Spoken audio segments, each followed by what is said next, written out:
السلام عليكم ورحمة الله. أعوذ بالله من الشيطان الرجيم. بسم الله الرحمن الرحيم. إن الحمد لله نحمده ونستعينه ونستغفره ونعوذ بالله من شرور أنفسنا ومن سيئات أعمالنا. من يهده الله فلا مضل له ومن يضلل فلا هادي له. وأشهد أن لا إله إلا الله وحده لا شريك له وأشهد أن محمدا عبده ورسوله. أما بعد رب اشرح لي صدري ويسر لي أمري واحلل عقدة من لساني يفقهوا قولي. لتكبروا الله على ما هداكم لعلكم تشكرون. இஸ்லாம் என்கிற நேரான மார்க்கத்தை நமக்கு வழங்கிய அல்லாஹுவை பெருமைப்படுத்தியவனாகவும் அல்லாஹுவின் அன்பும் அருளாம் வற்றா பெரும் கருணையும் நமது இறுதி தூதர் முஹம்மது ரசூலுல்லாஹி ஸல்லல்லாஹு அலைஹி வஸல்லம் அவர்கள் மீதும் அவருடைய குடும்பத்தார் மீதும் நபிகளாருடைய தோழர்கள் மீதும் தோழியர்கள் மீதும் ஜும்மாவுடைய நாளில் கடமையான வணக்கத்தை நிறைவேற்றுவதற்காக குழுமி இருக்கக்கூடிய நம் அனைவர் மீதும் அல்லாஹுவின் பேரருள் நின்று நிலவட்டுமாக என்று பிரார்த்தனை செய்து கொண்டு இன்றைய செய்திக்கு வருகிறது. கண்ணியத்திற்கும் மரியாதைக்கும் உரிய அருமை பெரியவர்களே, சகோதரர்களே, அருமை தாய்மார்களே, சகோதரிகளே, இன்றைய ஜும்மாவுடைய நாளில் நாம் தெரிந்து கொள்ள இருக்கின்ற செய்தி என்னவென்றால், அல்லாஹு ரப்புல் ஆலமீன் அவனது திருமறை குர்ஆனில் மனிதனின் மரணம் குறித்து ஒரு தகவலை நமக்கு அல்லாஹ் சொல்லுகிறான். குல் இன்னல் மௌத்தல்லதி தஃபிரூன மின்ஹு ஃபஇன்னஹு முலாக்கிஹும். நீங்கள் எதை விட்டும் விரண்டு ஓடுகிறீர்களோ அந்த மரணம் உங்களை சந்திக்கும். மனிதன் மரணத்தை கண்டு விரண்டு ஓடுகிறான், மரணம் உங்களை ஒரு நாள் சந்திக்கும் அப்படின்னு அல்லாஹ் திருமறை குர்ஆன் சொல்லுகிறான். மரணம் நம்மளை சந்தித்தால் நம்முடைய உடலை உலுக்கி உயிரை எடுத்துக்கொண்டு போகிறது. இப்ப நாம் அனைவருமே ஒரு நாள் மரணத்தை சந்திக்க இருக்கின்றோம். மனிதன் பல்வேறு காரியங்களில் முரண்பட்டாலும் இந்த மரணம் குறித்த காரியத்தில் முரண்படவே மாட்டான். யாரை அழைத்து மரணம் வருமா வராதா அப்படின்னா ஆமா வரும் அப்படின்னு சொல்லுவான். ஆனால் இஸ்லாமிய மார்க்கம் நமக்கு தெளிவாக ஒரு தகவலை சொல்லுகிறார். ஒவ்வொருத்தருடைய மரணத்திலும் உங்களுக்கு செய்தி இருக்கின்றது. அது நம்முடைய உறவினராக இருக்கலாம், நம்முடைய உடன் பிறந்த சகோதரராக இருக்கலாம், அல்லது வரலாற்றில் இடம்பெற்ற நபி தோழர்களாக இருக்கலாம், நபிமார்களாக இருக்கலாம்.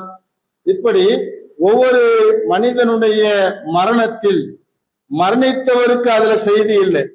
யார் ஒருவர் மரணிக்கின்றாரோ அந்த மரணத்தில் உயிரோடு இருப்பவர்களுக்கு செய்திகள் இருக்கின்றது என்று இஸ்லாமிய மார்க்கம் சொல்லுகிறது. இதுதான் நிதர்சனமான உண்மையாக இருக்கின்றது.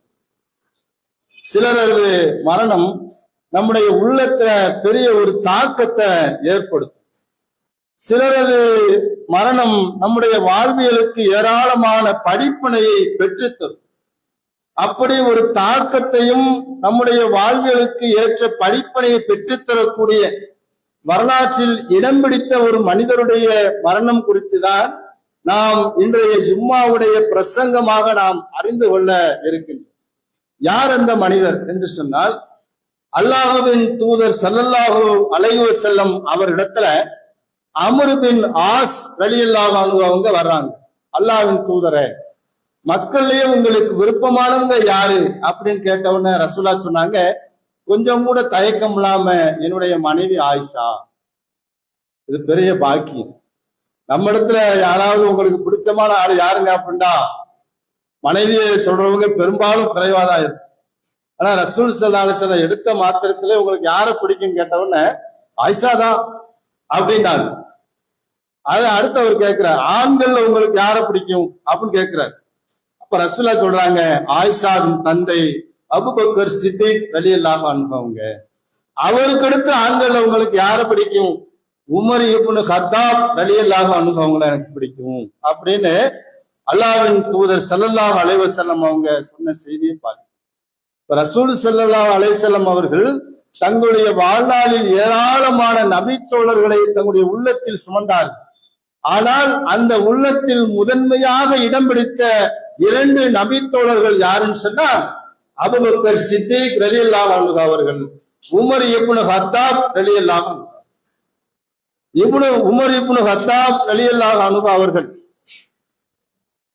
அவர்கள் உலகத்தில் வாழ்ந்தார்கள், வாழ்ந்து மரணித்தார்கள். அப்படி மரணிக்கும் பொழுது அவருடைய மரணத்திலே நமக்கு ஏராளமான தகவல்களும் ஏராளமான படிப்பினைகளும் இருக்கின்றது. உமர் இப்னு கத்தாப் ரலியல்லாஹு அன்ஹு அவங்க இயற்கையா மரணிக்கல, படுகொலை செய்யப்பட்டார்கள். அந்த படுகொலைக்கு பிறகு 3 நாட்கள் உலகத்துல உயிரோடு வாழ்ந்தார்.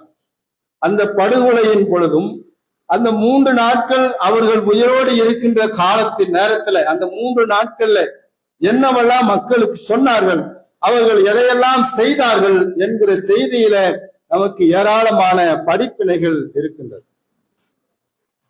உமர் இப்னு கத்தாப் ரலியல்லாஹு அன்ஹு அவங்க கொல்லப்படுவார் என்று அல்லாஹ்வின் தூதர் ஸல்லல்லாஹு அலைஹி வஸல்லம் அவங்களே முந்தைய நாட்கள்ல முன்னறிப்பை செய்திருப்பாங்க. ஒரு சமயத்துல உஹது மலையின் மீது அல்லாஹ்வுடைய தூதர் அவர்களும் அபூபக்கர் அவர்களும் உஸ்மான் அவர்களும் உமர் இப்னு கத்தாப் ரலியல்லாஹு அன்ஹு உஹது மலையில ஏறுறாங்க. அப்படி ஏறும் பொழுது உஹது மலை கொஞ்சம் அப்படி நடுக்க மாதிரி தெரியுது. அப்ப ரசூலுல்லாஹ் சொல்றாங்க, உஹது நீ நடுங்காத, அசையாம இரு. உன் மீது, அதாவது இந்த மலையின் மீது ஒரு நபி இருக்கிறார், நான் இருக்கிறேன், ஒரு சித்திக் இருக்கிறார். யாரு? அபூபக்கர் சொல்றாங்க, ஒரு சித்திக் இருக்கிறாரு, 2 ஷஹீதுகள் இருக்கிறாங்க. யார்? உஸ்மான் ரலியல்லாஹு அன்ஹு அவங்களும் உமர் ரலியல்லாஹு அன்ஹு அவங்களும் குறிப்பிட்டு சொல்றாங்க. வரலாற்று நம்ம எடுத்து பார்த்தோம்னு சொன்னா, உஸ்மான் ரலியல்லாஹு அன்ஹு அவங்களும் கொல்லப்பட்டாங்க, ஷஹீதானார்கள். உமர் அவர்களும் கொல்லப்பட்டார்கள், ஷஹீதானார்கள். உமர் ரலியல்லாஹு அன்ஹு அவர்கள் கொல்லப்படுவார்கள், ஷஹீத் ஆவார்கள் என்று அல்லாஹ்வின் தூதர் ஸல்லல்லாஹு அலைஹி வஸல்லம் அவங்க முன்னறிவிப்பு செய்திருக்கிறார். உமர் இப்னு கத்தாப் ரலியல்லாஹு அன்ஹு அவர்கள் ஆரம்ப காலத்துல அல்லாஹ்வின் தூதர் ஸல்லல்லாஹு அலைஹி வஸல்லம் அவங்க இஸ்லாத்தை மக்கள் மத்தியில எடுத்து செல்லும் பொழுது இஸ்லாத்தை விரும்பக்கூடியவங்களா இல்லை, இஸ்லாத்தை எதிர்த்தார்கள். இஸ்லாத்தை யாரெல்லாம் ஏற்றுக்கொண்டார்களோ அவர்களை துன்புறுத்தினார்கள். யார் ஏற்றுக்கொண்டார்? உமர் அவருடைய சகோதரி ஃபாத்திமா அவர்கள் ஏற்றுக்கொண்டார்கள். அவருடைய கணவரும் ஸெய்த் பின் ஸெய்த் அவரும் ஏற்றுக்கொண்டார். அந்த காலகட்டத்திலேயே 2 பேரையும் கூட்டிட்டு போய் வீட்டுக்குள்ள அடைச்சு வைக்கிறார். நான் எதிர்க்கிற ஒரு மார்க்கத்தை நீங்க 2 பேரும் போவீங்களா, வீட்டை விட்டு வெளியே போகக்கூடாதுன்னு சொல்லி கட்டி போடுறார். அந்த அளவிற்கு இஸ்லாத்தை வெறுத்தும் இஸ்லாத்தை ஏற்றவர்களை வெறுக்கக்கூடியவராக உமர் ரலியல்லாஹு அன்ஹு அவர்கள் ஆரம்ப காலத்துல இருந்தாங்க. அல்லாஹ்வின் நாட்டத்தின் அடிப்படையில காலப்போக்கில இஸ்லாமிய மார்க்கமும் உமர் ரலியல்லாஹு அன்ஹு அவர்களை தழுவுகிறது. இஸ்லாமிய மார்க்கத்தை ஏற்றுக்கொண்டார்கள். ஏற்றுக்கொண்டதற்கு பிறகு ஏராளமான தியாகங்களை இந்த மார்க்கத்திற்காக செய்தார்கள். பல்வேறு போர்க்களங்களிலே பங்கெடுத்தார்கள். இந்த மார்க்கத்தை கற்றறிந்து கொள்வதற்காக தன்னுடைய தொழில்துறைகளை விட்டுவிட்டு கூட அல்லாஹ்வுடைய தூதரிடத்திலே கல்வி பயில வேண்டும் என்று சொல்லி அல்லாஹ்வின் தூதரோடு பயணித்தார்கள். இப்படி ஏராளமான செய்திகளை அவர்களுக்கு சிறப்புகளாக சொல்லிக்கொண்டே போகலாம். நபிகளாருடைய மரணத்திற்கு பிறகு அபூபக்கர் சித்திக் ரலியல்லாஹு அன்ஹு அவங்க 2.5 ஆண்டுகள் 2 ஆண்டும் 4 மாதங்களும் ஆட்சி கட்டிலே அவர்கள் ஜனாதிபதியாக பொறுப்பு வகித்தார்கள். அவருடைய மரணத்தின் பொழுது அபூபக்கர் அவர்களை முன்மொழிந்தார்கள், எனக்கு பிறகு உமர் அவர்கள் ஆட்சிக்கு வரட்டும். அவங்க முன்னறிவிப்பு செஞ்சுட்டு உமர் அவங்களை ஜனாதிபதியாக நியமித்து அவர்களுக்கு சில அறிவுரையை சொல்லி அபூபக்கர் அவங்க மரணிச்சாங்க. அவங்க மரணிச்சதற்கு பிறகு உமர் இப்னு கத்தாப் ரலியல்லாஹு அன்ஹு அவங்க சற்றேறக்குறைய 10 ஆண்டுகள் இஸ்லாமிய வரலாற்றில இந்த கலிப்பாக்கள் என்று சொல்லக்கூடிய இஸ்லாமிய ஜனாதிபதிகள் என்று சொல்லக்கூடிய இந்த 4 நபர்கள்ல அதிகமான ஆண்டுகள் 10 ஆண்டுகள் ஜனாதிபதியாக பொறுப்பெடுத்து ஒரு உன்னதமான ஒரு ஆட்சியை, ஒரு நீளமான ஒரு ஆட்சியை நிர்வகித்தார். அவர்கள் நீதமாக ஆட்சி செய்தார்கள் என்பதற்கு ஒரு சான்று ஒன்றை சொல்ல வேண்டும் என்று சொன்னா, நம்ம நாட்டுல இந்தியாவுல தேச தந்தை என்று சொல்லக்கூடிய மகாத்மா காந்தி இருக்கிறார்ல, அவர் சுதந்திரத்திற்கு பிறகு ஒரு தகவலை பதிவு செய்தார். என்ன பதிவு செய்தார்னு சொன்னா, இந்தியாவில் நான் ஒரு ஆட்சியை கொண்டு வர வேண்டும் என்று நான் நினைத்தால் நான் கலீபா உமருடைய ஆட்சியை நான் இந்தியாவில் கொண்டு வர நான் விரும்புகிறேன் என்று சொன்னார். அப்படி சொன்னதற்கு ஒரு காரணம் சொன்னார், உமர் அவர்கள் தன்னுடைய ஆட்சி காலத்தில் நீதியாக நடந்தார்கள். அந்த மாதிரி ஒரு நீதியான ஒரு ஆட்சியை இந்தியாவில் நான் கொண்டு வர விரும்புகிறேன் என்று மகாத்மா காந்தி அவர்கள் சொன்னார். இன்னும் ஒரு சற்று போய் பார்த்தோம்னு சொன்னா, வரலாற்று பேராசிரியர்கள், அதாவது வரலாற்றை வடிவமைத்த ஏராளமான வரலாற்று பேராசிரியர் இருப்பாங்கல்ல, அவங்களை எல்லாம் ஆய்வு செய்து மைக்கேல் ஹார்ட்ஸ் சொல்லக்கூடிய ஒரு வரலாற்று பேராசிரியர் தி 100 அப்படின்னு ஒரு புத்தகம் எழுதினார். அதுல கூட நபி ஸல்லல்லாஹு அலைஹி வஸல்லம் அவர்களுக்கு 1வது இடத்தை தருவார். அந்த புத்தகத்துல 53வது இடத்தை மைக்கேல் ஹார்ட்ஸ் யாருக்கு தராருன்னு சொன்னார், உமர் ரலியல்லாஹு அன்ஹு அவங்களுக்கு தர்றாங்க. இப்ப முஸ்லிம்களும் முஸ்லிம் அல்லாதவங்களும் உமர் ரலியல்லாஹு அன்ஹு அவங்களுடைய அந்த ஆட்சியை ஒரு பொற்கால ஆட்சி, உமர் அவர்கள் நீதிக்கு ஒரு உகந்த மனிதராக, நீதி என்று சொன்னால் உமர், உமர் என்று சொன்னால் நீதி அப்படிங்கிற அந்த அடிப்படையில உமர் ரலியல்லாஹு அன்ஹு அவங்க ஒரு நீதமான ஒரு ஆட்சியை செய்தார். அப்படி 10 ஆண்டுகள் ஆட்சி செய்யக்கூடிய அந்த காலகட்டத்தில் அவங்களுடைய ஆட்சி காலத்துலதான் மிக பிரம்மாண்டமான ரசூல் ஸல்லல்லாஹு அலைஹி வஸல்லம் மரணிக்கும் பொழுது நிலப்பரப்புல இந்தியாவை விட அதிகமான ஒரு நிலப்பரப்புல ரசூல்லா நிர்வகிச்சுட்டு போனாங்க. அதை விட அதிகமாக சற்றேறக்குறைய 60 நாடுகளுக்கும் அதிகமான நிலப்பரப்புகளை தங்களுடைய ஆளுகைக்கு கீழே கொண்டு வந்தார் உமர் இப்னு கத்தாப் ரலியல்லாஹு அன்ஹு. அந்த அளவுக்கு ஆட்சி எடுத்துக்கொண்டால் மிக சிறப்பான ஒரு ஆட்சியை அவங்க செஞ்சாங்க. அந்த 10வது ஆண்டுல அவர்களுக்கு ஒரு அசம்பாவிதம் நடக்கின்றது. என்ன அசம்பாவிதம் சொன்னா,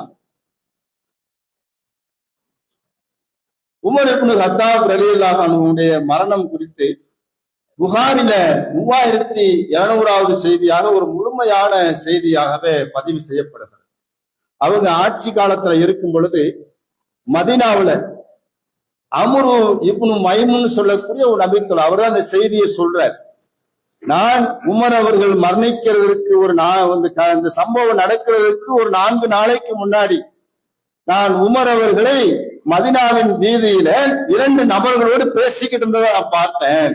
அதாவது ஹுதைபா ரலியல்லாஹு அன்ஹு அவங்களோடையும் உஸ்மான் பின் ஹுனைபு ரலியல்லாஹு அன்ஹு அவங்களோட 2 பேர்ட்டையும் பேசிக்கிட்டு இருந்தாங்க.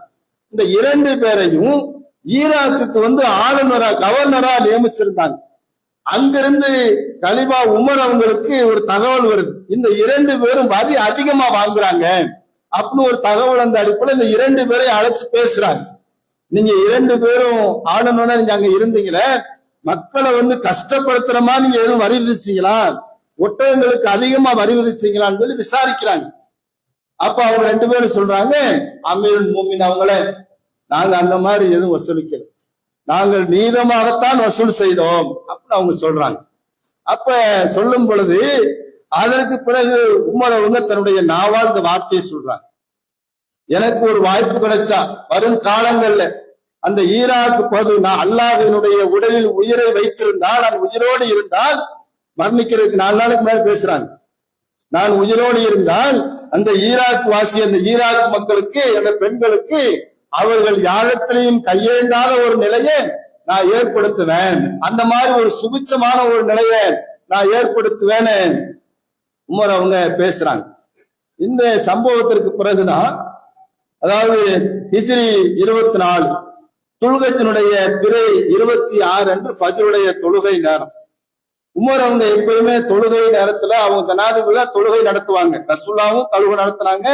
அபூபக்கர் ஜனாதிபதியா இருக்கும் பொழுது அவங்கதான் தொழுகை நடத்துவாங்க. உமர் அவங்க ஜனாதிபதியா இருக்கும் போது அவங்கதான் தொழுகை நடத்துறாங்க. இப்ப ஃபஜ்ருடைய அந்த தொழுகை நேரத்துல அவங்களுடைய ஒரு வழக்கம் என்னன்னு சொன்னா, இங்க நின்று மக்களை சரி செய்ய மாட்டாங்க. ஒவ்வொரு வரிசையில உள்ள போய் வரிசையை சரி செய்யுங்க ஒவ்வொரு வரிசையா போய் வரிசையை சரி செய்வாங்க. சரி செஞ்சுட்டு வரிசையெல்லாம் சரியான பிறகு அதே மாதிரி அன்றைக்கும் அவர் செய்யறாங்க. அன்றைய ஃபஜ்ருடைய நேரத்துல இந்த காரியத்தை செய்யறாங்க. செஞ்சுட்டு மிஹ்ராபுக்கு வருகிறார்கள். வழக்கமா என்ன செய்வாங்கன்னு சொன்னா, அதாவது வீடுகள்ல உறங்கிக்கிட்டு இருக்கிறவங்க தாமதமா வர்றவங்க முதல் ரக்காயத்துல அவங்க தொழுகையில சேரணுன்றதுக்காக சூரா யூசுஃபையோ சூரா நகுலையோ பெரிய அத்தியாயங்களை உமர் அவர்கள் ஓதக்கூடிய வழக்கமுடையவங்களா இருந்திருக்கிறாங்க. அந்த மாதிரி ஒரு வழக்கமுடையவங்களா இருந்திருக்கிறாங்க. அவ தொழுகையெல்லாம் சப்புகளை சரி செஞ்சுட்டாங்க. சரி செஞ்சுட்டு மெஹராபுல நின்னுட்டாங்க. நின்ன பிறகு அல்லாஹ் அக்பர்னு சொல்லி தக்பீர் கட்டுறாங்க. அடுத்த நிமிஷம் ஒரு நாய் என்னை கொன்று விட்டது, ஒரு நாய் என்னை கொன்று விட்டு சத்தம் போடுறாங்க. அந்த கூட்டத்துல ஒளிஞ்சிருந்த அபு லூலு பைரோஸ்ன்னு சொல்லக்கூடிய ஒரு இணை வைப்பார், அதாவது ஒரு பொற்கொள்ளன். அவன் என்ன செய்யறான், தன்னுடைய பீச்சுவா கத்தியால உமர் அவங்களை பின்னாடி இருந்து குத்துறான். இந்த பீச்சுவா கத்தின்னு சுருளா இருக்கும், அந்த மாதிரி கத்திய வச்சு குத்திட்டான். குத்துன உடனே நாய் கொண்டு விட்டு அவங்க அப்படியே சரிஞ்சு கீழே உட்கார்றாங்க. உட்கார்ந்த உடனே இவன் என்ன செய்யறான், ஒவ்வொரு வரிசையிலையும் உள்ள போய் எல்லாரையும் வலது பக்கம் இடது பக்கம் சதக்கு எல்லாத்தையும் குத்துறான். கிட்டத்தட்ட ஒரு 13 நபர்களை குத்திட்டான். அதுல ஒரு 7 நபர்கள் அங்கேயே மரணிச்சிடறாங்க. நமக்கு ஏதாவது எதுவும் நேர்ந்து சொல்லி வெளியே ஓடுறான். வெளியே ஓடும் பொழுது தொழுகைக்கு வந்திருந்த ஒரு நபர் என்ன செய்யறாரு, ஒரு இரும்பு தொப்பி போட்டிருக்கிறார். அதை எடுத்து அவனை எரியிறார். எரிஞ்சவன அவன் கீழே விழுகிறான். கீழே விழுந்தவன நம்ம மாட்டிக்கிட்டோம், மாற்றினோம்னா வேற ஏதாவது நடந்துரும் சொல்லி அவன் வச்சிருந்தால பீச்சுவா கத்தி அதையே வச்சு குத்தி தற்கொலை செய்து கொள்ளும். அவன் கதை முடிஞ்சிருச்சு. ஏன் அவங்க உமர் ரலியல்லாஹு அன்ஹு அவங்கள ஒரு நாட்டுடைய ஜனாதிபதியை ஏன் இவன் கொல்லணும், இவன் யாரு அப்படிங்கிறதை நாம தெரிந்து கொள்ளணும். இந்த அபு லூலூஸ் பைரோஸ் அப்படிங்கிறவன் ஒரு பொற்கொல்லன் சொன்னா அரசாங்கத்திற்கு தேவையான ஆயுதங்களை, கத்தி, ஈட்டி போன்ற இந்த பீச்சுவா கத்தி இந்த மாதிரி ஆயுதங்களை செய்யக்கூடிய ஒரு பொற்கொல்லன். இவன் அந்த மாதிரி ஒரு வேலை செய்யக்கூடியவன். அதாவது கூபாவுடைய ஆளுநராக இருக்கக்கூடிய முஹீரான்னு சொல்லக்கூடிய ஒரு நபித்தோழர், அவர் அந்த கூபா பகுதியில ஆளுநராக இருக்கிறார். அவர் உமர் அவங்களுக்கு ஒரு தகவல் சொல்றார். என்ன சொல்றாரு? இந்த மாதிரி என்கிட்ட ஒருத்தர் இருக்கிறான், அவன் நீங்க வேலைக்கு வச்சுக்கோங்க, இல்ல திறமையான ஒரு ஆளு அப்படின்னு சொல்றாங்க. அப்ப உமர் அவங்க சொல்றாங்க, உங்களுக்கு தெரியாதா, வெளியூர் வாசிகளை மதினாவில் நான் குடியேற்ற மாட்டேன் உங்களுக்கு தெரியாதா? வெளியூர் வாசிகளை உள்ள வைக்க மாட்டேன் அப்படின்றாங்க. இப்ப இவர் முகீரா சொல்றாரு, இல்ல இவர் ரொம்ப திறமையான ஒரு ஆளு, நீங்க வேலைக்கு வச்சுக்கங்கன்னு சொல்லி கொஞ்சம் அழுத்தம் பண்ற. உமர் அவங்க வேலைக்கு சேர்த்துக்கிறாங்க. சேர்த்ததற்கு பிறகு இந்த அபூ லூலு பைரோஸ்ன்றவ என்ன செய்யறான்னு சொன்னா, உமர் அவங்ககிட்ட வாரான். இந்த பைரோஸ்ங்கிறவன் முகீரா அவங்களுடைய அடிமையாக இருக்கிறான். அப்ப உமர் அவங்ககிட்ட சொல்றான், உமர் அவர்களை, நான் எனக்கு எஜமான முகீரா இருக்கிறாரு, என்னிடத்துல மாதம் தோறும் 100 திருகம், அதாவது இந்த அடிமை தொகையை கேட்கிறாரு, அது என்னால கொடுக்க முடியல, அதிகமான தொகையா இருக்குது, என்னால கொடுக்க முடியல, நீங்க பேசி அந்த தொகையை கொஞ்சம் ரத்து பண்ணுங்க, இல்லைன்னா குறைச்சு வாங்கிக்கிற சொல்லுங்க அப்படின்னு சொல்லி சொல்றான். அப்ப உமர் அவங்களும் முகீரா இடத்துல பேசுறாங்க, மற்ற ஆளுகள்ட்ட விசாரிக்கிறாங்க. ஆனா அவர் வாங்குறது அநியாயமா வாங்கல, சரியான தொகையை தான் வாங்குறாரு உமர் அவங்க விளைவிக்கிறாங்க. விளங்கின பிறகு அப்ப இவன் அந்த பைரோஸ்வரவன்ட்ட சொல்றாங்க, எப்ப நான் முகீராட்ட விசாரிச்சுட்டேன், அவர் நியாயமா தான் வாங்குறாரு, நீ அதையே கொடுத்துரு அப்படின்னு உமர் அவங்க சொல்லிட்டாங்க. இதுல வெறுப்படைஞ்சவன் என்ன செஞ்சுட்டான், நேரம் பார்த்துக்கிட்டே இருந்திருக்கான். நம்ம சொல்லி இவர் நமக்கு சிபாரிசு செஞ்சு அவர்கிட்ட தொகையை குறைக்கலையே அப்படின்ட்டு சந்தர்ப்பம் பார்த்து இந்த மாதிரி ஒரு வேலையை செஞ்சுட்டான். இதுதான் அவனுடைய பின்னணி. உமர் இப்னு கத்தாப் அவங்க குத்துப்பட்டு சரிஞ்சுட்டாங்க, தொழுகை நடக்கலையில. அப்ப தொழுகை நடக்காதனால அப்துர் ரஹ்மான் அவுஃப் அவங்கள கையை பிடிக்கிறாங்க. கையை பிடிச்சு, அப்துர் ரஹ்மான் நீங்க தொழுகை நடத்துங்க அப்படின்னு அப்துர் ரஹ்மான் அவுஃப் அவங்கள மெஹராப்ல நிக்க வச்சு தொழுகைய நடத்த சொல்றாங்க. அவரு சிறிய சூறாக்களை ஓதி தொழுகை வைக்கிறாங்க. தொழுகை முடிஞ்ச உடனே உமர் ரலியல்லாஹு அன்ஹு அவங்க இப்னு அப்பாஸ், அதாவது அப்பாஸ் அவங்களுடைய மகன், அவங்ககிட்ட சொல்றாங்க, என்னைய குத்துனவை யாரு அப்படின்னு சொல்லி கேட்கிறாங்க. அப்பதான் அவரு இப்னு அப்பாஸ் சொல்றாரு, இந்த முகீராவுடைய அடிமைதான் அவங்கள இப்படி செஞ்சுட்டான், யார் அந்த பொற்கொலை அந்த வேலையை செஞ்சது அப்படின்னு சொல்லி கேட்கிறாங்க. ஆமா அவன் தான் செஞ்சான், அவன் அல்லாஹ் கொல்லட்டும் அப்படின்னு சொல்றாங்க. சொன்னதற்கு பிறகு அவனுக்கு நான் நன்மையைத்தான நாடுனேன். என்ன நன்மையை நாடினான்னு சொன்னா, முதல்ல தொகையை முகீரா குறைக்கலன்னு சொல்லிட்டாங்கல்ல, அதுக்கு பிறகு முகீரா இடத்துல பேசுறாங்க, எப்ப அவர் வேலைக்கு இருக்கிறாரு, நீ கொஞ்சம் குறைச்சு வாங்கிக்கன்னு சொல்லி அதையும் பேசுறாங்க. இந்த பேச்சுவார்த்தை நடந்து இருக்கும் பொழுது இவன் வெறுப்படைஞ்சு இந்த மாதிரி ஒரு கொலை செய்யக்கூடிய அளவுக்கு போயிட்டான். அப்ப உமர் அவங்க குத்து போட்டுட்டாங்க, அவனை அல்லாஹ் கொல்லட்டும், அவனுக்கு நன்மையைத்தான நாடுனே, என்னையவே கொலை செஞ்சுட்டானே அப்படின்னு உமர் அவங்க சொல்றாங்க. சொல்லிட்டு மனுஷன் அல்லாஹ்வுக்கு அந்த நன்றி சொல்றாருங்க. ஒரு மனுஷனுக்கு இந்த மாதிரி ஒரு சிந்தனை வருமா அப்படின்னா, இப்ப நம்மளே இருக்கிறோம், ஒரு முஸ்லீம் அல்லாஹ் ஒரு RSS கார நம்மள கொலை செஞ்சுட்டானா நம்மகிட்ட இந்த மாதிரி ஒரு வார்த்தை வருமா அப்படிங்கிறது இதுல இருந்து நம்ம பாடம் படிக்கணும். ஒரு RSS கார நம்மளை கொண்டுட்டா இந்த மாதிரி நம்ம பாடம் படிக்க ஒரு செய்தியை அவர் சொல்றார். என்ன சொல்றாருன்னு சொன்னா, தன்னை முஸ்லிம் என்று சொல்லிக் கொள்ளும் ஒருவரின் கரத்தால் எனக்கு மரணம் நேரும்படி செய்யாத அல்லாவுக்கே புகழனைக்கும். ஒரு முஸ்லீம் என்னை கொலை செய்யல, ஒரு முஸ்லீம் அல்லாதவன் கையில என்னை அல்லாஹ் கொல்ல வச்சுட்டாங்க, அதனால அல்லாவுக்கு நான் நன்றி சொல்றேன். வார்த்தை. தனக்கு ஒரு துன்பம் வந்துட்டா, ஒரு இறப்பு செய்தி வந்துட்டா, ஒரு ஆக்சிடென்ட் ஆயிட்டா, ஒரு சிரமம் ஏற்பட்டுட்டா, அந்த இடத்தை கூட தனக்கு சாதகமா அல்லாஹ் அதுல நமக்கு என்ன ஹிக்மத் செஞ்சிருக்கிறான் அப்படிங்கறத சிந்திச்சு அல்லாஹ்வுக்கு நன்றி சொன்னார் பாருங்க. இது நமக்கு பெரிய படிப்பு.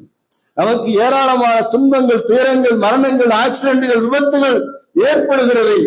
அப்படி ஏற்படும் பொழுது அதிலே அல்லாஹ் நமக்கு என்ன நன்மை வைத்திருக்கிறான் என்று சிந்திக்கக்கூடிய அளவிற்கு உமர் அவர்கள் தான் குத்தப்பட்ட அந்த நேரத்துல கூட அல்லாஹ்வுக்கு நன்றி சொல்றாங்க. அப்படி நன்றி சொன்ன பிறகு அப்ப இந்த வெளியூர் வாசிகளை மதீனாவுக்குள்ள அதிகமா கொண்டு வந்தது யாருன்னு சொன்னா, அப்பாஸ் ரலியல்லாஹு அன்ஹு அவங்களும் இப்னு அப்பாஸ் அதாவது அத்தாவும் மகனும் தான் அந்த வேலையை செய்யறாங்க. வெளியூர் வாசிகளை நிறைய பேரை வந்து மதீனாக்குள்ள உள்ள கொண்டு வராங்க. அப்ப வந்து இப்னு அப்பாஸ் வந்து உமர் அவங்க கேட்கிறாங்க, இந்த மாதிரி உங்களே கொலை செஞ்சுட்டான், மதீனாவுல இருக்கக்கூடிய அரபி பேசாத அவங்கள பூரா நாங்க வந்து கழுத்து அறுத்துறவா அப்படின்னு கேட்கிறாரு. அப்பதான் உமர் அந்த இடத்துல கூட என்ன சொல்றாங்கன்னு சொன்னா, நீங்க எப்படி அவங்கள வந்து கொலை செய்வீங்க, எப்படி கழுத்த இருப்பீங்க? அவர் உங்க கிப்லா முன்னோக்குகிறார், களிமா சொல்லியிருக்கிறார், தன்னை முஸ்லிம் என்று சொல்லிக் கொள்கிறார், ஹஜ்ஜும் செய்கிறார், அவரை போய் நீங்க கொலை செய்வீங்களா? வேண்டாம் விட்டுருங்க அப்படின்ட்டு அந்த நேரத்துல கூட அந்த சம்பந்தப்பட்ட மக்களை வந்து மன்னிக்கிறாங்க, யாரும் எது செய்ய வேண்டாம் அப்படின்றாங்க. அதுக்கு அடுத்து என்ன நடக்கும்னு சொன்னா, குத்துப்பட்டுருச்சு, காயம் ஏற்பட்டிருக்கு, சரியான ஒரு ஆழமா இருக்குது, ரத்தம் குறைகின்றது. இப்படி இருக்கிற நேரத்துல உமர் அவங்கள வீட்டுக்கு தூக்கிட்டு போறாங்க. தூக்கிட்டு போன பிறகு இந்த ஆழம் எவ்வளவு இருக்குது, சில பேர் வந்து மரணிச்சிருவான்னு சொல்றாங்க, சில பேர் வந்து இல்ல மரணிக்க மாட்டாங்க, அவங்களுக்கு சில வைத்தியம் பார்த்தோம்னு சரியாயிரும் அப்படின்னு சில பேர் பேசுறாங்க. அப்ப என்ன செய்யலாம் அப்படிங்கையில அப்ப ஒருத்தர் சொல்றாரு, பேரிச்சம்பழம் சாறு கொடுங்க, எவ்வளவு ஆழமா கத்தி போயிருக்குது அப்படின்னு தெரிஞ்சுக்கிறதுக்காக பேரிச்சம்பழம் சாரை கொடுக்குறாங்க. அது வந்து சிகப்பா வெளியே விடும், வர்றது பேரிச்சம்பழ சாரா ரத்தமான அவங்களுக்கு தெரியல. இப்ப இன்னொருத்தர் சொல்றாரு, பாலை கொடுத்து பாருங்க அப்படிங்கிறாங்க. அப்ப பாலை கொடுக்குறாங்க, பாலை கொடுத்த பிறகு பால் சிகப்பாக வெளியே வருகிறார். அப்பதான் முடிவு செய்யறாங்க, உமர் அவர்கள் இந்த காயத்தின் காரணமாக மரணித்து விடுவார்கள், அவர்கள் பிழைப்பதற்கு வாய்ப்பு இல்லை அப்படின்னு முடிவுக்கு வந்து விடுறாங்க. அப்ப இந்த மாதிரி பேசிக்கிட்டு இருக்கும் பொழுது உமர் அவங்கள நிறைய பேர் பார்க்க வர்றாங்க. அதுல ஒரு அன்சாரியை சேர்ந்த ஒரு இளைஞர், அவர் வந்து உமர் அவங்கிட்ட பேசுறார். என்ன தெரியுமா பேசுறாரு? அவர் சொல்றார், அமீருல் மூமின் அவர்களை, இந்த அமீருல் மூமின்னு சொல்லக்கூடிய இந்த வார்த்தையை கூட உமர் அவங்க தான் சொல்றாங்க. முந்தைய காலத்துல ரசூலுல்லாஹ் ஜனாதிபதியா இருந்தாங்க, அவங்கள எல்லாரும் அல்லாஹ்வுடைய தூதர்னு அழைப்பாங்க. அதற்கு பிறகு அபூபக்கர் ஆட்சிக்கு வந்தாங்க, ஜனாதிபதியா இருந்தாங்க, அவங்கள யாரும் அமீருல் மூமின் சொல்ல மாட்டாங்க. எப்படி சொல்லுவாங்கன்னு சொன்னா, கலீபத்து ரசூலுல்லாஹ், ரசூலுல்லாஹ்வுடைய பிரதிநிதி அப்படின்னு அவங்கள அழைச்சாங்க. அதற்கு பிறகு உமர் அவங்க ஆட்சிக்கு வந்த பிறகு தன்னை எப்படி மக்கள் அழைக்கணும் அப்படின்னு வார்த்தைகள் தேடுறாங்க. ஒரு சந்தர்ப்பத்துல வந்து ஒரு பெண்மணி தான் வந்து கூப்பிடுறாங்க, அமீருல் மூமின் அவங்களே அப்படின்றாங்க, அதாவது மூமின்களின் தலைவரே அப்படின்னு அழைக்கிறாங்க. இந்த வார்த்தை நல்லா இருக்குது அப்படின்னு அப்பதான் அவரை சொல்றாரு, இந்த வார்த்தையை கொண்டு என்னை அழைங்க அப்படின்னு உமர் அவங்க சொன்னதா வரலாறுகள்ல பார்க்கலாம். அப்போ அந்த அன்சாரி வந்து சொல்றாரு, அமீருல் மூமின் அவங்களே, நீங்க கவலைப்படாதீங்க. என்ன கவலைப்படாதீங்க, நீங்கள் நபிகளாரோடு நெருங்கிய தோழமை கொண்டிருந்தீங்க, இந்த மார்க்கத்துல உங்களுக்கென்று நீங்கள் அறிந்து வைத்திருந்த சிறப்புகளும் இருக்கின்றது, ஏராளமான சிறப்புக்கு சொந்தக்காரர் உமர் அவர்கள், அந்த சிறப்புகள்லாம் உங்களுக்கு இருக்குது.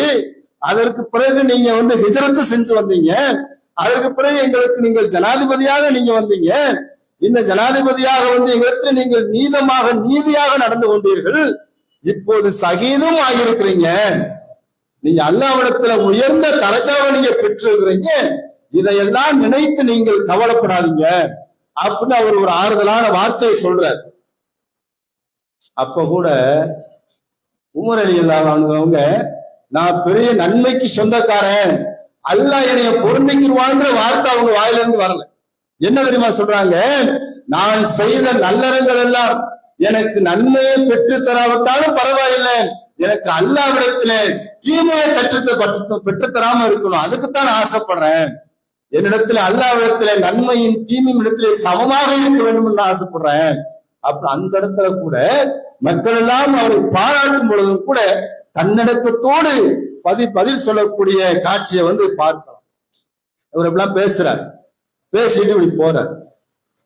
போகும் பொழுது நமக்கு கொஞ்சம் கவலையா இருந்தா கூட யார் என்ன செஞ்சாலும் கண்டுக்க மாட்டோம். ஆனா இவர் மரணிக்கிற தருவாயில் இருக்கிறாரு, மரணிக்கிற தருவாயில் இருக்கும் பொழுதும் கூட மார்க்கத்திற்கு முரணாக ஒரு காரியம் ஒருவர் செய்யும் பொழுது அதை சுற்றி காட்டி திருத்துகிறார். யார்? இந்த அன்சாரி வந்து பேசினார்ல, அவர் திரும்பி போறார், அவரை கூப்பிடுங்கன்றாங்க. அவர் பக்கத்துல வராரு. என் சகோதரியின் மகனே, உன்னுடைய ஆடையை கீழ் ஆடையை நீ ரொம்ப இறக்கி கட்டியிருக்கிற. அவர் சொல்ற யாரு? மரணிக்க போற உமர் அவங்க சொல்றாங்க. மரணிக்கிற தருவாயில் தாவா பணி செய்கிறார். நாம நல்லா திடகாத்திரமா ஆரோக்கியமா இருக்கும் பொழுது கூட நம்மளால தாவா பணி செய்வதற்கு நமக்கு ரொம்ப சிரமமா இருக்குது. ஆனா மரணிக்கிற தருவாயில மார்க்கத்துக்கு முரணா அந்த சகோதரி செய்யறாரு. இந்த ஆடையை கீழே இறைச்சி கட்டாது, இது இறையச்சத்தின் வெளிப்பாடு இல்லை. இப்ப நீ கீழே இறைச்சி கட்டினேன்னு சொன்னா உனக்கு இந்த ஆடையும் உழைக்காது, இது இறையச்சத்தின் வெளிப்பாடும் இல்ல, ஆடையை ஒசத்தி கட்டு அப்படின்னு அந்த அன்சாரி தோழருக்கு அவர்கள் அறிவுரை சொல்கிறார். எந்த அளவுக்கு மரணிக்கிற தருவாயில் கூட இவ்வளவு தன்னடக்கத்தோடு மார்க்கத்தை மக்களுக்கு சொல்லக்கூடியவர்களாக உமர் இப்னு கத்தாப் ரலியல்லாஹு அன்ஹு அவங்க திகழ்ந்திருக்கிறாங்க. அடுத்து என்ன செய்யறாங்கன்னு சொன்னா, தன்னுடைய மகன் இப்னு உமர், அப்துல்லா உமர் அவங்களை அழைக்கிறாங்க. தன்னுடைய மகனை அழைச்சு, எனக்கு கடன் எவ்வளவு இருக்கிறது நீ பார்த்துட்டு வா அப்படின்றான்.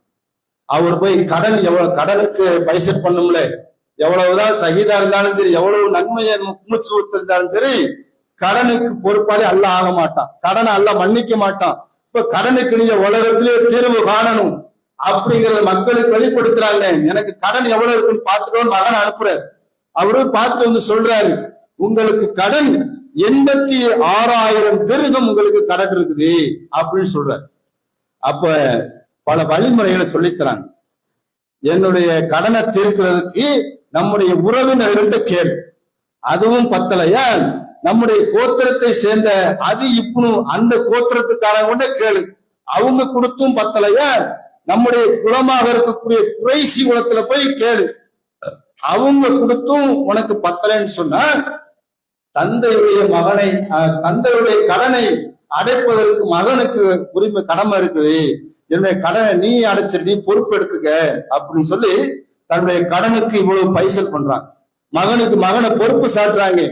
பொறுப்பு சாட்டிட்டு அடுத்து என்ன செய்யறாங்கன்னு சொன்னா, அதாவது மூமின்களின் தாயாக இருக்கக்கூடிய அன்னை ஆயிஷா ரலியல்லாஹு அன்ஹா அவருடைய இல்லத்திற்கு நீ போ, அங்க போய் நான் சலாம் சொன்னேன் என்று சொல். யாரு சலாம் சொன்னேன்?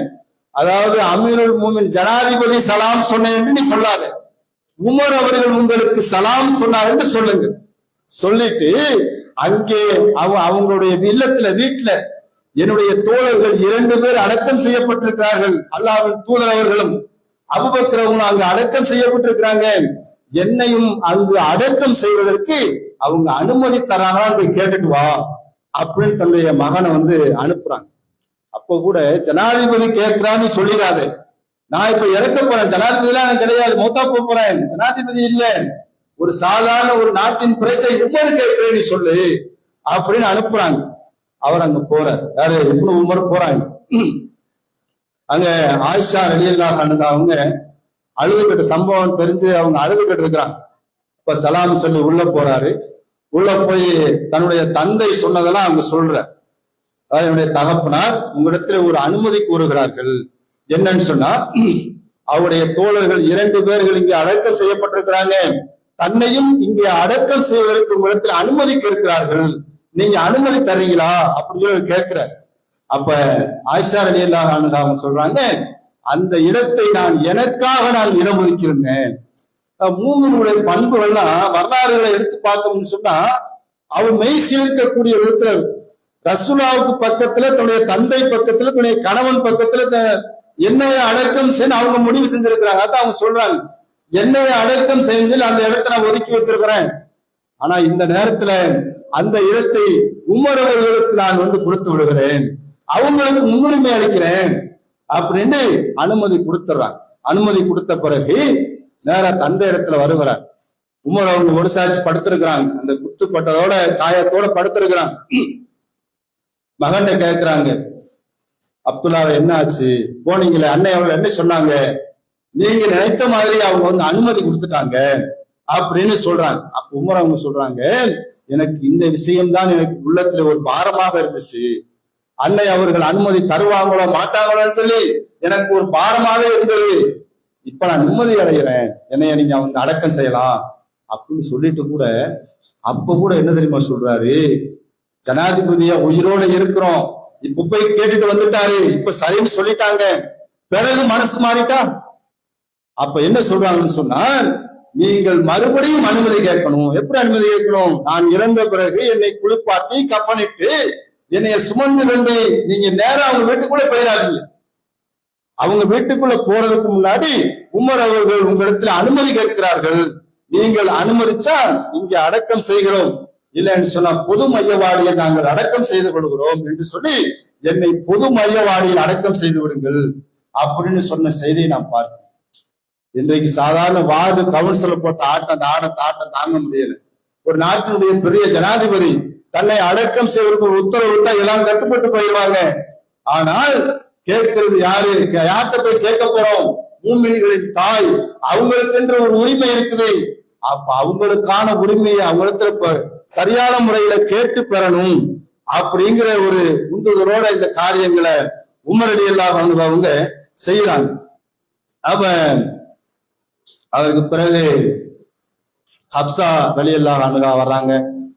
வந்து தன்னுடைய தகப்பனாருடைய அந்த நிலையை கண்டு அழுது தேம்பி அழுகுறாங்க.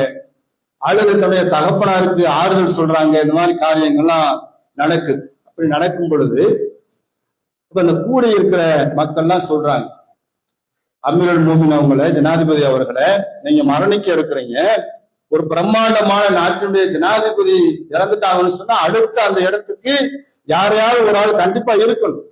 இப்ப நம்ம நாட்டுல கூட முதலமைச்சர் இல்லாம நாடு தத்தளிக்குதுல. அப்ப நீங்க இறக்க போறீங்க, இறக்குறதுக்கு முன்னாடி நீங்க யாரா முன்மொழிஞ்சு அவருக்கான அறிவுரையை நீங்க சொல்லுங்க அப்படின்னு மக்கள் சொல்றாங்க. அப்ப கூட அப்ப அவங்க இவர்தான் சொன்னா எல்லாரும் கட்டுப்பட்டுருவாங்க. அப்ப கூட தன்னடக்கத்தும் நடக்கிறாங்க. நான் சொல்ல மாட்டேன். எப்படி சொல்றாங்கன்னு சொன்னா, அல்லாஹ்வின் தூதர் ஸல்லல்லாஹு அலைஹி வஸல்லம் அவங்க யாரையெல்லாம் கண்டு திருப்தி அடைந்தார்களோ அவர்களை நீங்க வைத்து நீங்க தேர்வு செஞ்சுக்கீங்க. யாரையெல்லாம் கண்டு திருப்தி அடைஞ்சாங்க?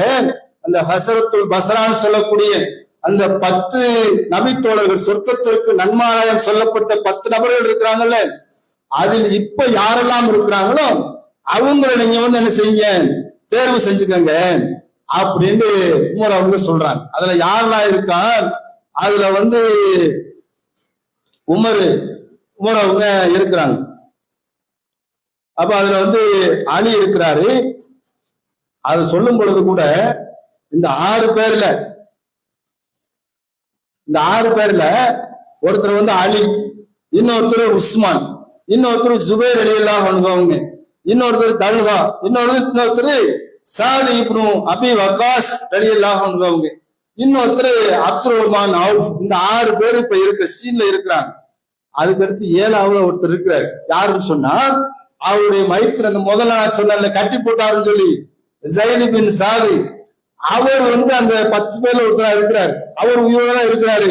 அப்பயும் சொல்றாரு, என்னுடைய இந்த சைதை நீங்க இந்த கணக்குல சேர்க்கக்கூடாது, ஜனாதிபதி லிஸ்ட்ல அவர் நீங்க சேர்க்கக்கூடாது. ஏன்னு சொன்னா அவர் எனது உறவுக்காரர் நான் செஞ்சு சொல்லிட்டேன்னு சொல்லி எனக்கு கெட்ட பேர் வந்துடும், அவர் நீங்க சேர்க்கக்கூடாதுன்னு சொல்லி அந்த 6 நபர்களை முன்மொழிஞ்சு அந்த 6 நபர்கள் என்ன செய்யறாங்க, பிந்தைய நாட்கள்ல தேர்வு செய்யறாங்க. அதற்கு பிறகு அவங்களுடைய அந்த புதுசா வரக்கூடிய 6 பேர்ல ஒரு ஆள் தேர்வு செஞ்சீங்கன்னு சொல்லி மக்கள்கிட்ட பொறுப்பு ஒப்படைச்சிட்டாங்க.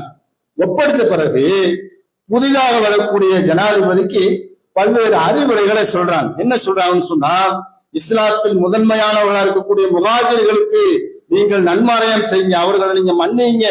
அதே போல இந்த மதீனாவுக்கு சொந்தக்காரர்களாக நாம இங்கு வர்றதுக்கு முன்னாடி இஸ்லாத்தை ஏற்றி இந்த ஊருக்கு சொந்தக்காரர் இருக்கக்கூடிய அன்சாரிகளுக்கு நீங்க நன்மை செய்யுங்க, அவர்கள் ஏதேனும் தப்பு செஞ்சால் அவர்களை நீங்க மன்னிங்க அப்படின்னு சொல்றாங்க. இந்த மாதிரி ஒவ்வொரு செய்திகளை அடுத்து வரக்கூடிய ஜனாதிபதிக்கு ஜிஸ்யா, ஒரு ஏழைகளை பேணணும், கிராமவாசிகளை பேணணும், இப்படி ஏராளமான அறிவுரைகளை சொல்றாங்க. இப்படி சொன்னதுக்கு பிறகு அவங்களுடைய மரணம் அந்த 3 நாளைக்கு பிறகு மரணம் அடைகிறாங்க. அல்லாஹ்வுடைய நாட்டத்துல மரணம் அடைகிறாங்க. மரணிச்ச பிறகு அவங்க சொன்ன மாதிரியே அவங்கள தூக்கிட்டு போறாங்க. தூக்கிட்டு போய் அவங்க என்ன செய்ய சொன்னாங்களோ தன்னுடைய மகன்கிட்ட அவர் போய் கேட்கிறார். இந்த தகப்பனார் உலகத்துல அனுமதி கேட்கிறார், நீங்க அனுமதிக்கிறீங்களா அப்படின்னு கேட்கிறார். ஆயிஷா ரலியல்லாஹு அன்ஹா அவங்க எதுவுமே பேசுற, உள்ள வாங்கன்றாங்க. உள்ள வந்து நீங்க வந்து அடக்கம் செய்யற வேலையை செய்யுங்க அப்படின்னு சொன்னாங்க. அப்ப அந்த அடக்கம் செய்யற வேலையை செஞ்சாங்க. இன்றைக்கும் மஸ்ஜிதுல் அந்த நபியோட ஒரு ஓரத்துல ரசூலுல்லாஹ்வுடைய மன்னரை இருக்கும், அபூபக்கருடைய மன்னரை இருக்கும், உமரவுடைய மன்னரை இருக்கும். ஃபர்ஸ்ட் அல்லாஹ்வுடைய தூதர் இருப்பாங்க, அவங்களுடைய மன்னரை இருக்கும். எப்படி அடக்கம் பண்ணிருக்காங்கன்னு சொன்னா, ரசூலுல்லாஹ்வுடைய மன்னரைக்கு பக்கத்துல ஒட்டினாப்புல இருக்காது, அதுக்கு அடுத்தாப்புல ரசூலுல்லாஹ்வுடைய தோளுக்கு கொஞ்சம் கீழே இறக்கி அபூபக்கர் அடக்கம் செஞ்சிருப்பாங்க. அபூபக்கருக்கு பக்கத்துல, அபூபக்கருடைய தோளுக்கு பக்கத்துல கொஞ்சம் இறக்கி உமர் அவங்களை அடக்கம் செஞ்சு, இப்படித்தான் அந்த ஜனாசாக்கள் அடக்கம் செய்யப்பட்டது அப்படின்னு ஹதீஸ்கள்ல இருக்கின்றது. உமர் ரலியல்லாஹு அன்ஹு அவங்களுக்கு ஏராளமான சிறப்புகளும் இருக்கின்றது.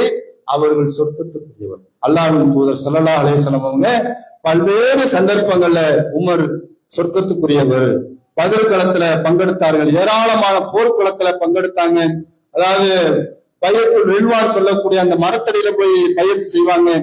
ஏராளமான சந்தர்ப்பங்கள்ல பல்வேறு தியாகங்களை செய்ததனால் உமர் இப்னு ஹத்தாப் ரலியல்லாஹு அன்ஹு அவங்க கொல்லப்பட்டார்கள், ஷஹீதானார்கள். ஆனால் சொர்க்கத்துக்குரியவர்கள் என்கிற செய்தியை சொல்லி எனது முதல் உரையை நிறைவு செய்தேன்.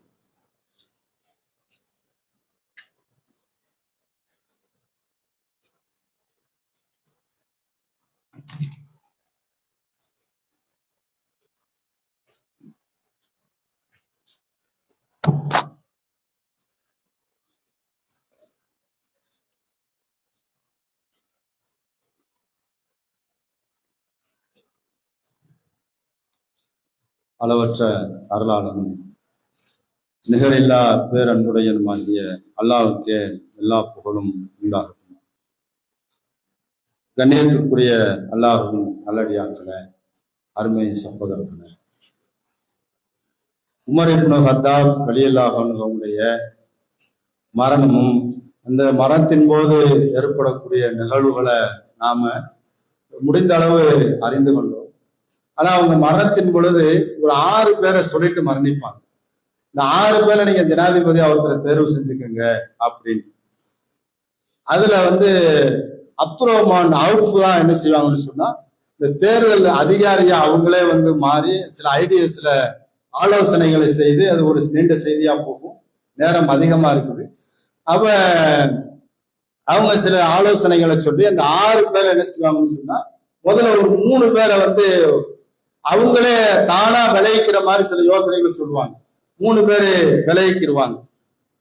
யாரு? ஜுபைர், தல்ஹா, சாத் இப்னு அபி வக்காஸ் 3 பேரும் விளைகிடுவாங்க. அப்ப அடுத்த 3 பேர் இருக்கிறது அலி, உஸ்மான், அப்துர் ரஹ்மான் அவுஃப். அப்ப அந்த 2 பேர்கிட்ட கேட்போம், உங்க 2 பேர்ல யாராவது பொறுப்பு விட்டு தரீங்களான்னு கேட்கும் பொழுது 2 பேர் விட்டு தர மாட்டாங்க. அப்ப மக்கள் மத்தியில் வந்து கருத்து கேட்டு அப்துர் ரஹ்மான் அவுஃப் அவங்க தான் உஸ்மான் ரலியல்லாஹு அன்ஹு அவங்களை வந்து ஜனாதிபதியா தேர்வு செய்வாங்க. இதுதான் வரலாற்றுல நடந்த வரலாற்று, இது பெரிய நீண்ட நெடிய செய்தி, இதான் வரலாற்று செய்தி. இந்த உமர் ரலியல்லாஹு அன்ஹு அவங்களுடைய வரலாற்றுல நாம செய்திகளை கேட்கும் பொழுது சில உத்தியோகங்கள் நமக்கு ஏற்படலாம். ஆனால் அந்த செய்தியில் நாம் அறிந்து கொண்ட பாடம் இருக்குதுல, அது நம்முடைய வாழ்க்கையில பிரதிபலிக்கும். என்னதான் எவ்வளவு பெரிய ஜனாதிபதியா இருந்தாலும் மரணிக்கும் பொழுது தன்னடக்கத்தோடு ஒரு சாமானிய மனிதனாக மரணித்திருக்கிறார். அதுல நமக்கு ஏராளமான படிப்பினை இருக்குது. அப்படி படிப்பினை பெறக்கூடிய நன்மக்களாக நாம இருக்கும். ஒரு 2 செய்தி இருக்குது. என்ன செய்தின்னு சொன்னா, இந்த மாதம் ஹஜ் பெருநாளை சந்திக்க இருக்கின்றோம். இந்த துல்ஹஜ் மாதத்துல ஏராளமான நன்மைகளை நம்முடைய மார்க்கம் நமக்கு கற்று தந்திருக்கின்றது. அதுல முக்கியமான ஒரு கடமை என்னன்னு சொன்னா, குர்பானி கொடுக்கிறது. வசதி உள்ளவர் ஒரு ஆட்டை குர்பானி கொடுப்பாரு. அதுக்கு அடுத்து வசதியா கொஞ்சம் குறைவா இருக்குதுன்னு சொன்னா ஒரு 7 நபர்கள் சேர்ந்து ஒரு மாட்டை குர்பானி கொடுக்கக்கூடிய சட்டம் மார்க்கத்துல இருக்குது. ரசூல் ஸல்லல்லாஹு அலைஹி வஸல்லம் காட்டி தந்திருக்கிறாங்க. அந்த அடிப்படையில நம்முடைய ஜமாத்துல வருடம் தோறும் இந்த கூட்டு குர்பானி முறையை நம்ம கையாண்டு வருகிறோம். இந்த வருடமும் நம்முடைய ஜமாத்துல கம்பம் கிளை சார்பாக கூட்டு குர்பானி அந்த திட்டத்துல ஏற்பாடு செஞ்சு அதற்கான வசூல்கள் நடத்தப்பட்டு வருகிறது.